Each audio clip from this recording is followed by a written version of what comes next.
À première vue, beaucoup auront du mal à voir le lien entre ceci et ça.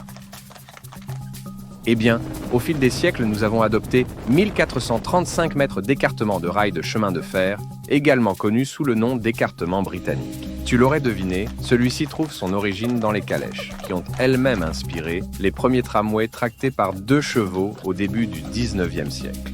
Quelques années plus tard, l'ingénieur britannique George Stephenson a mis au point le chemin de fer, reprenant ces fameuses lignes de 1435 mètres. L'Union européenne, les États-Unis et de nombreux autres pays ont adopté l'écartement britannique, car une fois la norme établie, il serait difficile de faire passer le matériel roulant sur des voies d'écartement différents.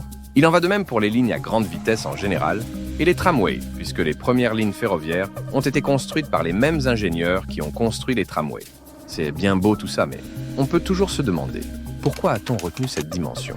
Eh bien, les premiers chars étaient des chars romains. Or, ces charrettes étaient tirées par 2 chevaux. Les chevaux galopaient côte à côte et devaient être suffisamment espacés pour ne pas se gêner.